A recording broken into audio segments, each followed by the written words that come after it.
I think when I look at the market right now and the way that pen testing has devolved, it's a necessary evil for audit, compliance, annual initiative, whatever the drivers may be. Pen testing is never going to go away. There's been a lot of efficiency improvements over the years by product companies, services firms, and they've added automation and some level of intelligence into penetration testing to expedite the ability to do just what a pen test is designed to do.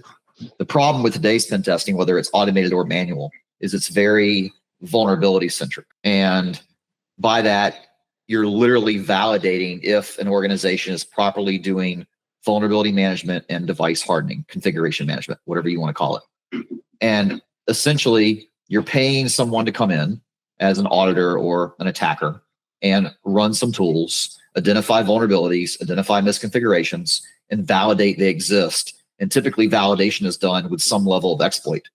So if you summarize all that up, a penetration test, for the most part, depending on the creativity and skill set of the person behind the keys, is very tool-centric and very vulnerability focused.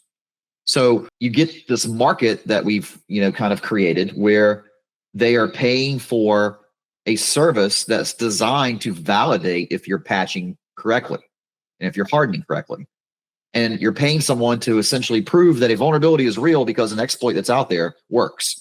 The truth is, we're not burning 0 days and undisclosed exploits on clients. You can sell them for hundreds of thousands of dollars. So consultants aren't using them during engagements. They're using known exploits. And so you're literally validating a known vulnerability against a known exploit and going, yep, it works.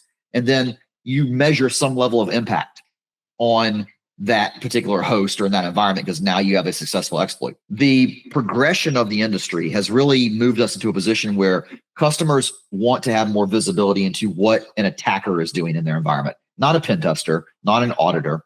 What is an attacker doing from different focal points? Whether it's external attack against something that's on-prem, if it's attack against cloud infrastructure, whatever it may be, it could be insider threat, could be assumed breach. You're taking all these different inception points and go simulate what an attacker would do from this starting point. They may place you into a different part of the environment and say, simulate it from inside my AWS container. And so you create these different simulations with inception points to say, measure how susceptible we are to an attacker, not just someone running some vulnerability scans. And a lot of times you have to live off the land and leverage capabilities that are beyond just what a tool does. So that is where the creativity is coming in, is when you do these types of simulations.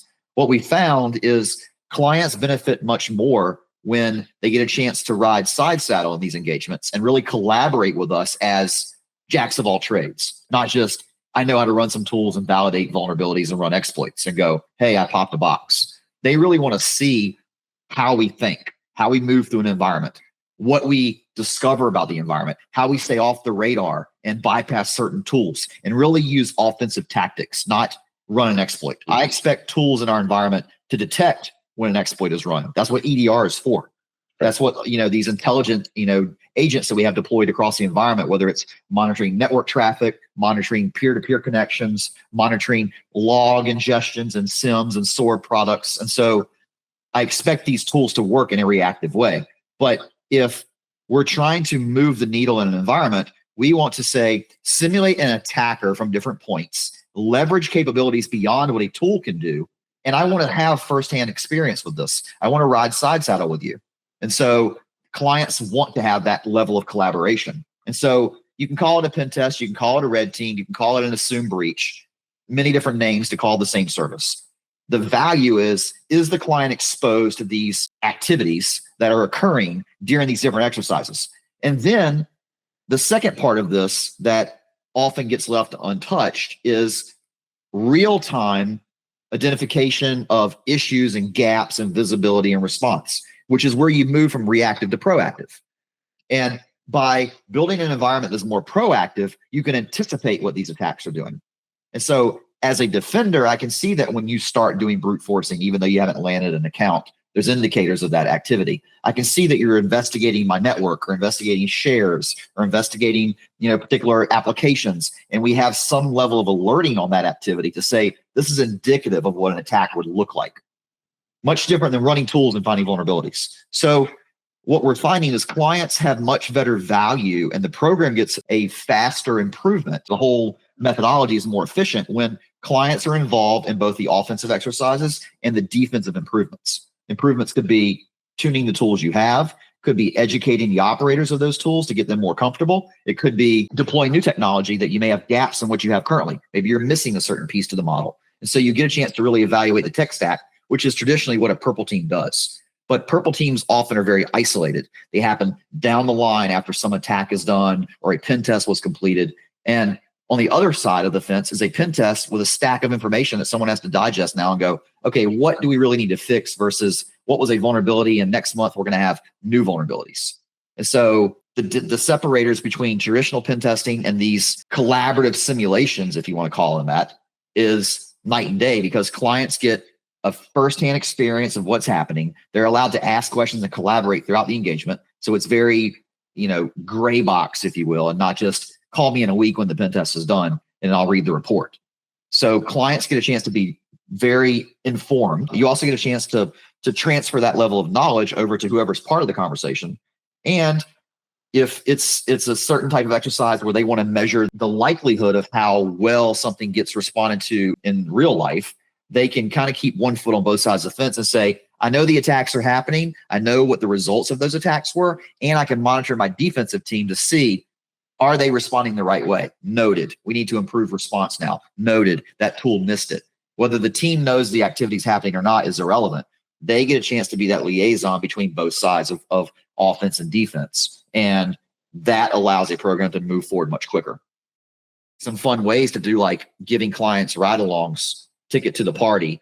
They want to come hang out with the attacker. They want to ask questions real time, and they've got a subject matter expert at their disposal while the attacks are happening. And so they get a chance to really play the role of an attacker.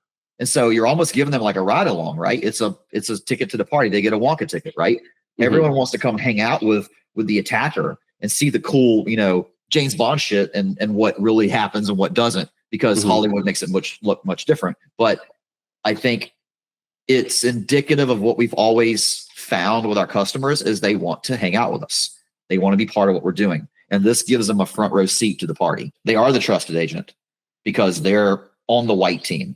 And the white team is usually what has access to the red teams and the blue teams. And so it's a much more structured exercise versus we have 50 IPs, go work it for a week and tell me what you find. I think one, they get very complacent with what they've done each year and they get kind of this repetitive result. And then the way that the industry combats that is says, well, let's change it up a little this year. Let's do some phishing also. And they think by adding in one extra service offering, they're getting the true, ability to look at the program holistically and say, this is how an attacker would work in my environment. Simulations typically do those, not compartmentalized pen tests with maybe some phishing added. So the methodology is a bit different, but also the outcomes should be different each time. And the way you change the outcomes is you modify the simulations each time. You don't run through the same simulation every year. A pen test to a degree is a simulation, but it's a very isolated, compartmentalized, constrained simulation. It's give me an external attack on my perimeter and I'm giving you the information about it and run some tools and tell me if you find some vulnerability issues. Whereas if you move away from this kind of perimeter mentality and you say, at some point that fish is going to get through, something's going to bypass one of your tools. Don't pay someone, multiple weeks to send a bunch of phishing campaigns. Assume it's going to happen at some point. And that's the point of these assumed breaches or these simulations. Something's going to come inside the environment at some point. You might bring it in on a rogue device. Contractor might bring it in. You might turn up a new connection to an acquisition you just had. But there's all these ways that new things come into the environment. Don't pay someone to prove it could happen. Assume it can happen and test the rest of your layers of defense, not just can my magical firewall and DDoS protections and all these other tools I've invested in stop all these things. You're not going to stop them all. Something's going to come in. And when they do, how well is your visibility and response? Because that's what attackers prey on, not finding magical vulnerability and zero-day exploit. That doesn't happen every day. I think that's the heartaches of pen testing right now is very consistent, kind of stagnant, not creative, same findings every year. And it's very budget constrained and audit and compliance driven.